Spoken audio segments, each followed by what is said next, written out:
आज हम बात करेंगे अपेंडिसाइटिस पे। पेट में एक छोटा सा पुर्जा होता है जिसको अपेंडिक्स कहा जाता है। जब उसकी सोजिश हो जाती है किसी भी वजह से, उसकी वजह से पेट में दर्द होना शुरू हो जाता है, बुखार होना शुरू हो जाता है, उल्टियां लग जाती हैं, पेचिस लगना शुरू हो जाते हैं। तो ये सारी अलामात होती हैं अपेंडिक्स की सोजिश की। सबसे पहले बात करते हैं कि ये अपेंडिक्स का दर्द या अपेंडिसाइटिस होता क्यों है। अपेंडिक्स को वेस्टिजियल ऑर्गन भी कहा जाता है कि इसका कोई एज सच रोल नहीं है इंसान में, ऑल्दो इसके अंदर कुछ इम्यून सिस्टम के कुछ हिस्से मौजूद होते हैं जो इम्यून सिस्टम के सेल्स को बनाते हैं, लेकिन ऐसा नहीं है कि अगर ये हिस्सा आपके जिस्म में नहीं होगा तो आपको कोई नुकसान होगा। इसी वजह से बहुत सारे लोग, जब भी किसी को अपेंडिसाइटिस होता है, अपेंडिक्स का दर्द होता है, तो उसकी अपेंडिक्स को रिमूव कर लिया जाता है और उसे कोई प्रॉब्लम नहीं होती। अब ये अपेंडिक्स का दर्द होता क्यों है, तो देखें, ये आपकी आंतों के साथ छोटा सा टैग सा लगा हुआ होता है जो कि ब्लाइंड एंडेड होता है। इसका एक सिरा खुला हुआ होता है और दूसरी तरफ से ये बंद होता है। बाज़ औक़ात फीकल मैटर,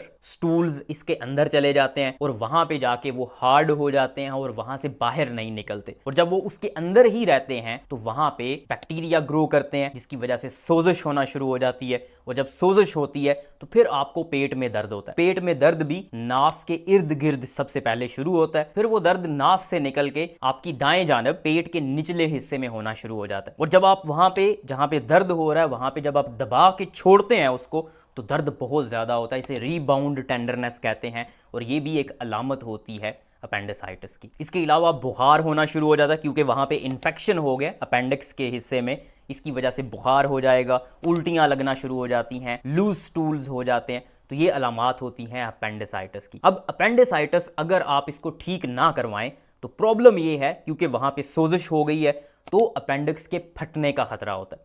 जब अपेंडिक्स फट जाती है तो उसके अंदर जितने भी जरासीम और वो जो कुछ भी गंद बला उसके अंदर मौजूद था वो बाहर निकल के पेट के अंदर फैल जाता है और इन्फेक्शन पेट में फैल जाता है, जो कि बहुत नुकसानदेह हो सकता है और इंसान की जान भी ले सकता है।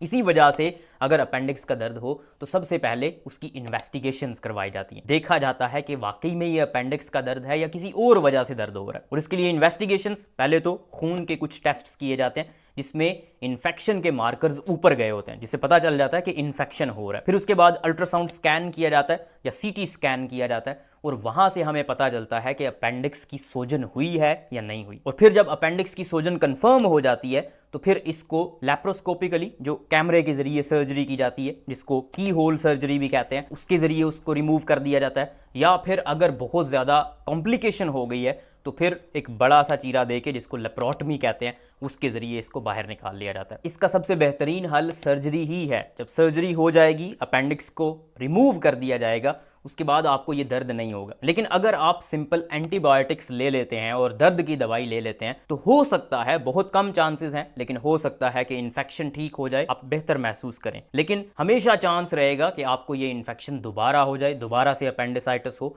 और वो ज्यादा सीवियर फॉर्म में हो जाए। इसलिए इसकी तशखीस बहुत जरूरी है, वो आपका डॉक्टर करेगा। उसके बाद फिर अगर आपको अपेंडिसाइटिस हुआ तो लाइकली ऑपरेशन के जरिए इसको निकाल दिया जाएगा और आप बिल्कुल ठीक हो जाएंगे।